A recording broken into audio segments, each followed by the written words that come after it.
Senhoras, senhores, amigos de Ideal Espírita, boa tarde.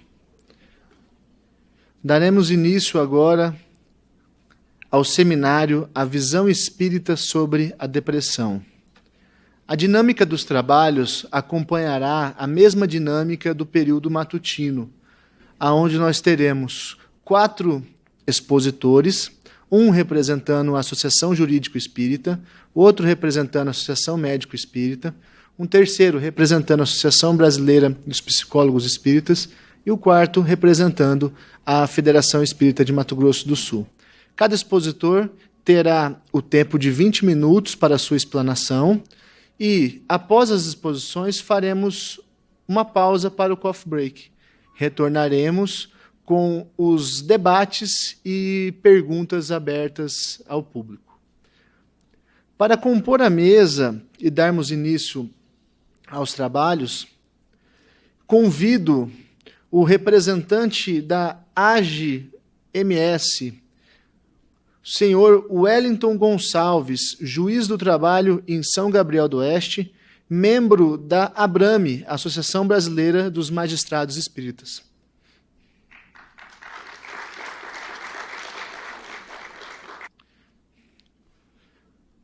Convidamos a senhora Ercília Zilli, psicóloga, mestre em Ciências da Religião, pós-graduada em Administração para Organizações do Terceiro Setor, fundadora e presidente da ABRAP, apresentadora do programa Novos Rumos, todas as quartas-feiras, das 11 ao meio-dia, pela Rádio Boa Nova. A Rádio Boa Nova pode ser acessada pela internet, por aplicativos ou pela TV Mundo Maior. É autora do livro O Espírito em Terapia, que está à venda na livraria em nosso saguão. E ela já me confidenciou que estará autografando os livros ao final de quem tiver o interesse.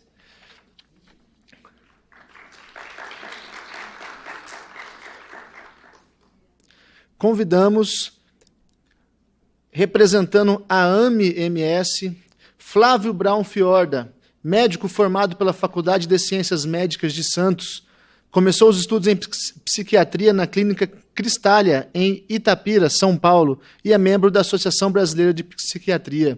Atua como médico psiquiatra no Hospital Municipal de São Vicente, São Paulo, e é especialista em terapia das vidas passadas.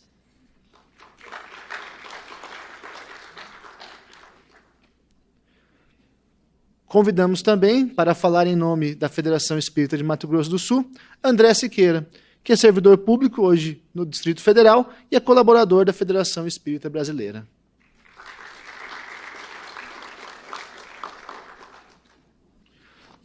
Com a palavra agora, pelo período de 20 minutos, o senhor Wellington Gonçalves. Uma boa tarde a todos. Que a doce paz de Jesus esteja com todos nós. Hoje de manhã, um dos primeiros pensamentos que me veio à mente foi o nascimento de uma pessoa muito especial no lar de Lyon, há 211 anos atrás. O nosso querido Hippolyte Léon Denisard Rivaio, nosso Kardec. A ele a nossa saudação, a nossa homenagem, o nosso carinho e a nossa eterna gratidão. Ele já colocou um obsessorzinho aqui do meu lado para que eu fique olhando para ele. Né?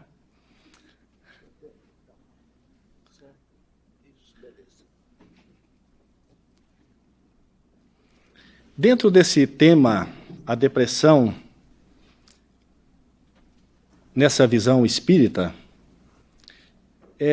envolvendo aí as relações de trabalho, a necessidade dessa humanização nas relações de trabalho. E essas relações que muitas vezes causam adoecimento, são motivos de estresse, são motivos de depressão. Então, é dentro dessa conjuntura que nós queremos trabalhar hoje à tarde com vocês. O passador. o passador de slides? Pode passar aí para mim, por gentileza? Não está aqui. Está aqui embaixo. Aqui.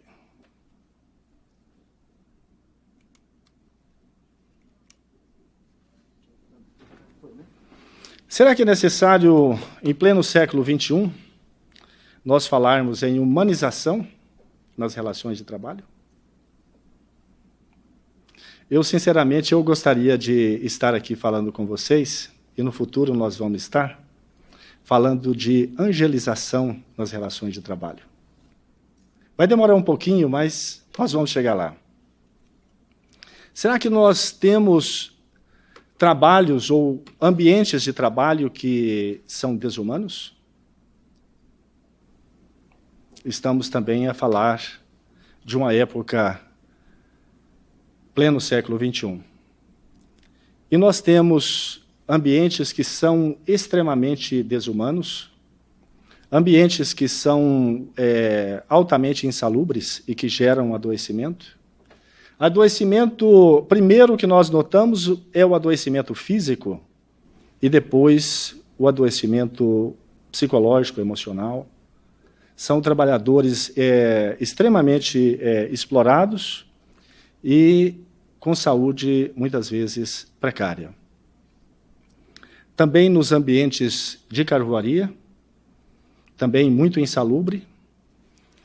Além disso, nós observamos nesses ambientes o trabalho, infelizmente, ainda o trabalho infantil, e que tem gerado ações do Ministério do Trabalho, do Ministério Público do Trabalho, para coibir essas práticas.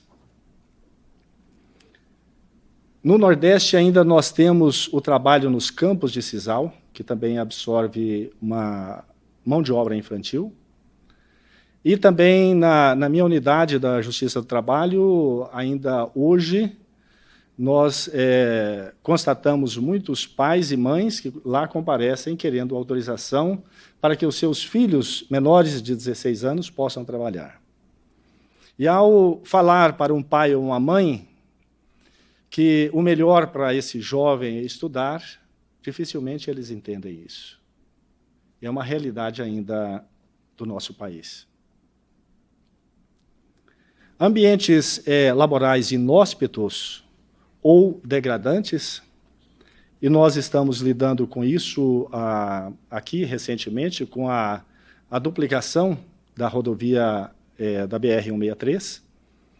São ambientes de trabalho que não contam com banheiros, os trabalhadores muitas vezes fazem as suas necessidades fisiológicas no mato, homens e mulheres.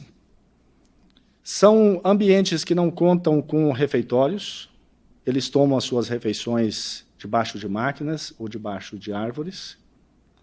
Então, são ambientes que causam também esse adoecimento psíquico. Imaginemos esse trabalhador.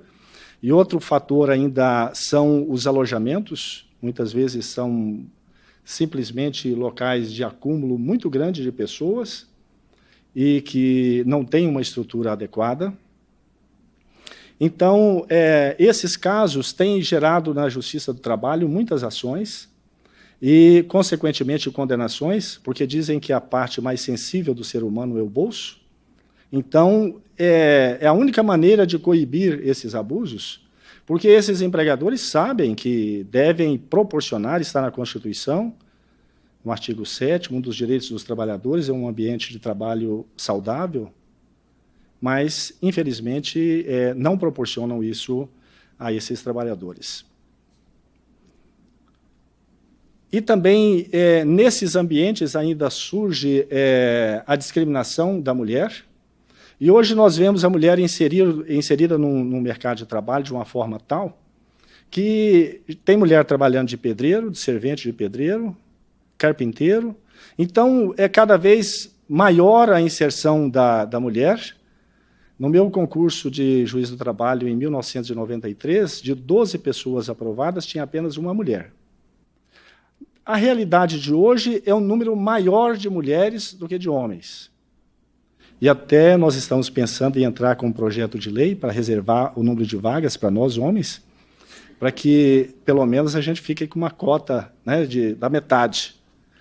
E essa mulher, nesse ambiente de trabalho, que ela foi inserida, e recentemente nós tivemos um caso de uma trabalhadora gestante, e simplesmente o chefe imediato dela, que mais parecia um capitão do mato, da época da escravidão, a agrediu verbalmente, inclusive a chamou de prostituta. Então, essa mulher teve um adoecimento, chegou inclusive ao aborto, e depois veio bater às portas da justiça. Ou seja, são empregadores, grandes empresas que, infelizmente, não dão a qualificação devida para aqueles que estão ali nas frentes de trabalho e tratam os seres humanos como se fossem ainda animais. Então, infelizmente, é uma prática reiterada, essa discriminação, principalmente nesses ambientes que são predominantemente masculinos, e essas mulheres têm que lidar com essa realidade ainda hostil. Ambientes laborais de grande competição, e nós citamos aí o setor bancário de bolsas de valores, são ambientes extremamente desgastantes, estressantes para aqueles que ali trabalham, gerando muito adoecimento, doenças osteomusculares, doenças emocionais também, relacionadas a esse ambiente agressivo. Também ambientes que geram um grande número de doenças musculares, melhor.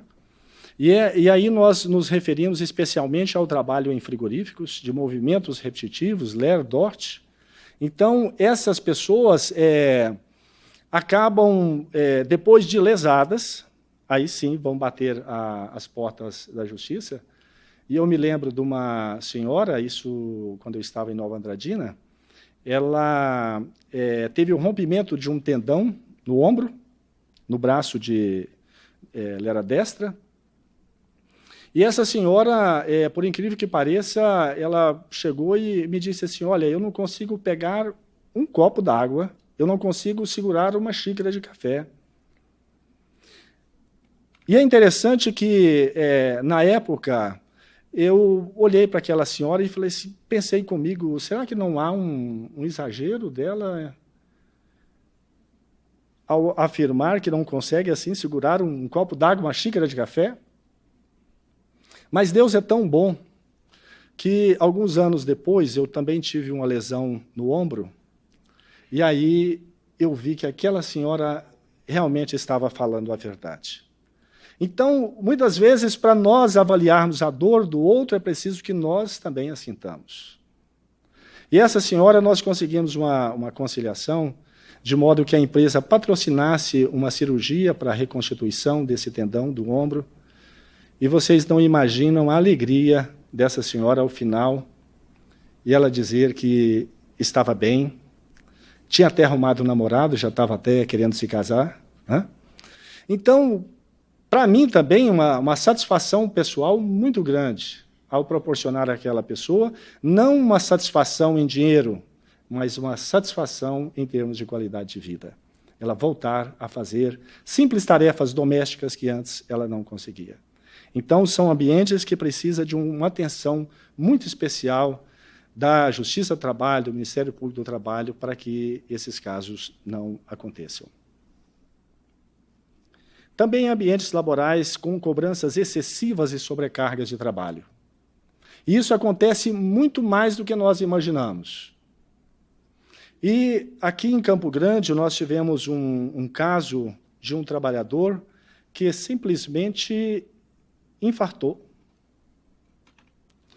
Trabalhou anos a fio, numa sobrecarga exaustiva de trabalho, sem direito a férias, e um dia simplesmente ele infartou. E depois que ele sofreu o infarto e se recuperou e voltou a trabalhar, o empregador simplesmente o rebaixou de cargo. E isso gerou para ele também um adoecimento emocional, ele passou a ter depressão. Ele ingressou na Justiça do Trabalho e houve uma indenização pesada, da ordem de R$650 mil, em termos de danos morais e danos materiais. Depois, em grau de recurso, o tribunal reduziu para R$350 mil. Mesmo assim, uma indenização pesada, mas é para que esse empregador perceba aquilo que ele está fazendo com a sua força de trabalho, com aqueles que lhe prestam serviço no dia a dia. E muitas vezes ele não percebe, a não ser assim, através das indenizações. Nós temos também no Japão os casos de karoshi, que karo significa excesso de trabalho e shi, morte, então morte por excesso de trabalho. E não é uma realidade só do Japão. Nos canaviais do Brasil também nós temos inúmeros casos de morte por fadiga, trabalham até a exaustão.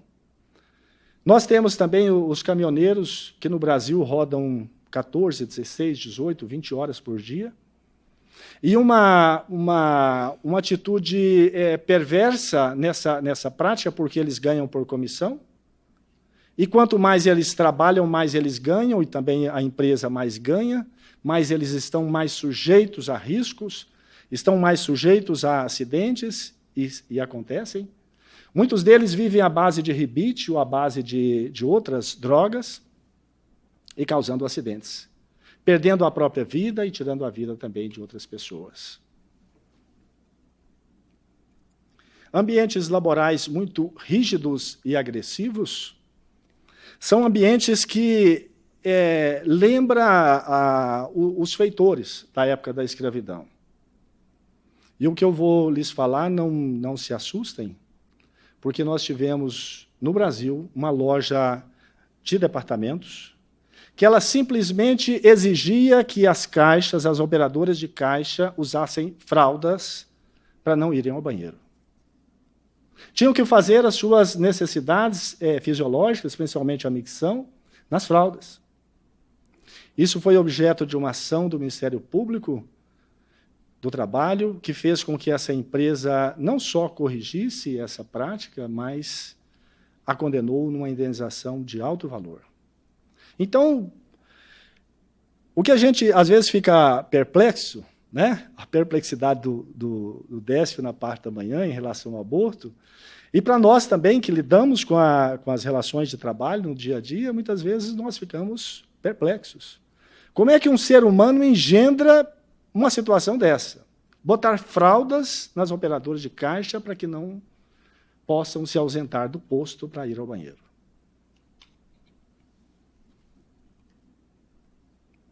O assédio moral, chamado mobbing, vem do inglês assediar, são perseguições, cobranças exageradas, metas inatingíveis, isolamento do trabalhador, rebaixamento. E aqui nós temos uma imagem bastante expressiva, né? Ele se sente acusado por todos, todos apontam um dedo para ele. Ou essa outra, que o chefe toma uma proporção tal, que é um gigante, e ele vira um serzinho tão pequeno. Esse mobbing, ou terror no trabalho, ele é estudado muito hoje. São várias ações também envolvendo o assédio moral em relação a essa prática. E é uma prática que é extremamente assim, maléfica e que causa o adoecimento e, em especial, a depressão. E nós temos também os casos de assédio sexual. Esse é um dos casos que mais causa perplexidade a nós, juízes do trabalho, porque quem tem que provar esse assédio é a mulher. Mas é um ato que ele é praticado a dois. Geralmente não tem testemunhas do assédio sexual. Então chega ali a empregada, muitas vezes dá até dó de olhar para ela, chega de cabeça baixa, humilhada, e o empregador tranquilo. Não é comigo, não aconteceu nada. Mas uma atitude tem mudado isso recentemente, as perícias psicológicas. E veja aqui um dado estatístico de um colega do Sul. que em 6 casos analisados, esse empregador chegou todo cômodo, todo tranquilo, e quando ele pensou que, né, a empregada sem testemunha, sem nada, já ia encerrar a audiência, já ia marcar o julgamento, fatalmente uma improcedência do pedido de indenização, o juiz determinou a realização de uma perícia psicológica. E pelo simples fato de determinar a perícia psicológica, 4 deles, dos 6, 4 correram e fizeram acordo. Culpa no cartório? E dos outros 2 que ainda resistiram, foi determinada a perícia e ela resultou positiva. Então, é uma ferramenta poderosa. Os psicólogos aqui presentes deveriam investir nessa área. É uma área que, para nós, era muito carente, porque nós não tínhamos instrumentos, né, para fazer valer o direito dessas trabalhadoras, e agora nós temos.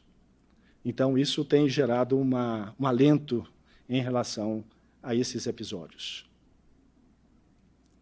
Depressão e nexo de causalidade. Nós temos uma grande quantidade de trabalhadores que chegam até a perícia do INSS alegando depressão, mas simplesmente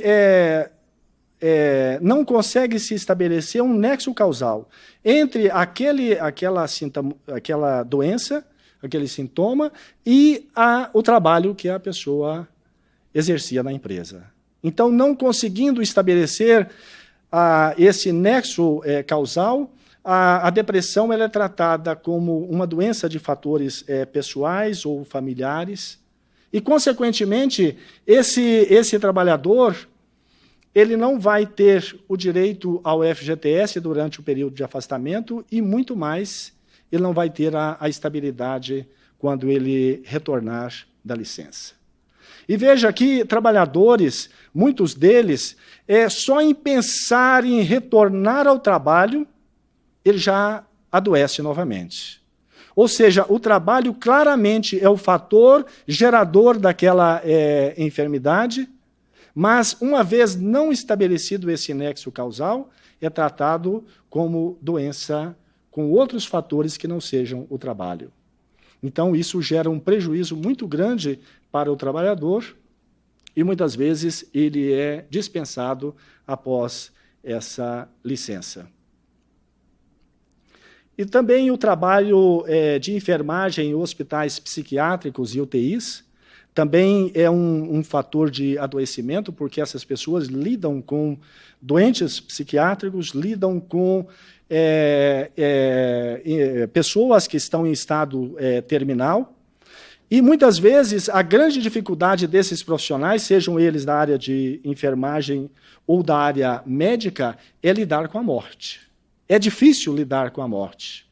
Então, essas pessoas chegam lá, o paciente está hoje, amanhã não está mais. Então, o grande pensamento dessa pessoa é que aquela situação que está acontecendo com aquele paciente vai acontecer com ela mais hoje, mais amanhã. Então, isso gera um adoecimento. E, em especial, nós estamos falando da síndrome de burnout. O burn, em inglês, é queimar, né? Então, é o esgotamento físico, mental desse trabalhador, de uma forma que, muitas vezes, ele simplesmente abandona esse tipo de trabalho. Deixa de ser enfermeiro, não quer mais trabalhar num ambiente de hospital psiquiátrico ou em UTI. Quem é responsável por esse ambiente de trabalho? O empregador. Está na Constituição. Mas cada um de nós também é responsável por esse ambiente. Cada um de nós que ali trabalhamos somos responsáveis por ele. E olha que recente nós tivemos um trabalhador, servidor da Justiça do Trabalho, de outra unidade que veio para São Gabriel passar por um treinamento no PJE. E ele chegou lá e ele disse assim: poxa, aqui vocês sorriem, vocês conversam, aqui vocês têm uma proximidade um com o outro. no local de onde eu venho não existe isso. Então, aquela rigidez. E veja, nós estamos falando de uma unidade da própria justiça do trabalho. Faça ao outro aquilo que gostaria que o outro lhe fizesse. É uma fala de Jesus. É necessário que venha o escândalo, mas ai daquele que o provoca. Então, nesses ambientes, né, que muitas vezes nós não nos colocamos no lugar do outro, simplesmente agimos de uma forma dura, como se, muitas vezes, nunca tivéssemos passado por uma situação de aprendizado, de experiência. Então, a gente deveria refletir um pouquinho sobre isso. E aqui nós temos a lei de causa e efeito. Eu gostei muito dessa representação, porque aquela pessoa despreocupada, né, aciona ali o dominó, esquecendo que vai cair na sua cabeça depois. Então, esse trabalhador que hoje é agressivo com seu colega, amanhã ele pode estar numa situação idêntica. Então, pela lei de causa e efeito, nós vamos ser colocados em situação idêntica. E lembrando também uma fala do apóstolo Paulo, o sofrimento produz resistência, a resistência produz caráter, e o caráter produz a fé.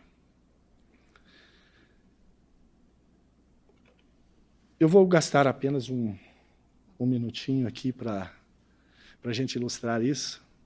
O grande pensador, escritor, Rubem Alves, ele diz assim que, certa vez, no fundo do mar, havia uma colônia de ostras. E ostras muito felizes, porque elas cantavam e de dentro delas vinha assim uma melodia, parecia um canto gregoriano. Maravilhoso. Era um canto aquático, lindo, com exceção de uma ostra. Essa ostra, ela tinha não um canto, mas um lamento, quase que um choro constante. As outras ostras felizes olhavam para ela e falavam assim, olha a depressão, essa é a ostra depressiva. E o tempo foi passando, só que essas ostras não sabiam que aquela ostra que tinha aquele lamento, dentro dela tinha um grãozinho de areia. E era esse grãozinho de areia que a machucava, que fazia com que ela soltasse aquele lamento. Um dia passou por ali um pescador, e ele lançou a sua rede e pegou todas as ostras, inclusive aquela que vivia a se lamentar. E ele chegou em casa todo feliz, e a sua esposa mais feliz ainda, proporcionou aquela sopa deliciosa de ostras. Eu sei que tem gente que não gosta, né? Mas aquela sopa maravilhosa. E ele, ao se degustar daquela sopa saborosa, em dado momento, o seu dente bateu em algo duro. E ele tirou da boca, era uma pérola. E essa pérola ele presenteou à sua esposa, e ela ficou imensamente feliz. Veja, ostras felizes não produzem pérolas. Isso acontece com as ostras e acontece conosco também, seres humanos. Muitas vezes o nosso sofrer é esse grãozinho de areia que a ostra ali, elaborando, produziu essa preciosidade chamada pérola. Muitas vezes nós vamos descobrir essas pérolas quando nós chegamos no plano espiritual. Quando lá nós detectamos que aquele fator de sofrimento foi um fator de elevação da nossa alma. E veja que as dores que causam, as dores que fabricam essa pérola para nós, seres humanos, muitas vezes não são as dores físicas, são as dores da alma, são as dores morais. Então, quando nós estivermos passando por qualquer dificuldade, qualquer problema, que a dor parece insuportável, vamos lembrar que nós estamos preparando a nossa pérola evolutiva. E hoje de manhã, quando o Décio fez o seu desabafo, o seu lamento, ele lembrou de Jesus. E olha que muitas vezes nós estamos também, todos nós, quando trabalhamos num evento desse, também estamos na mesma sintonia. Porque eu também tinha preparado, Décio, aqui para nós finalizarmos, que o Cristo está a velar por esse planeta, que ele idealizou, que ele construiu há mais de 4 bilhões de anos. O André hoje muito bem falou que nós somos adolescentes. Sim, ainda somos adolescentes. E esse Cristo vela por nós. Essas relações ainda adoecidas no ambiente de trabalho é para que nós também exercitemos esse amor, esses ensinos tão grandiosos que o Cristo veio nos trazer há mais de 2000 anos. Nesse vai e vem das reencarnações, quando nós não percebemos isso através do amor, fatalmente vai chegar através da dor. Mas o Cristo continua esperando por nós. Deixo-vos a paz, a minha paz vos dou. Que esse Cristo tão maravilhoso, que continua a velar por todos nós em vários ambientes de trabalho no mundo ou em vários ambientes de progresso humano, que ele continua a nos envolver e a nos proteger a todos. Muito obrigado.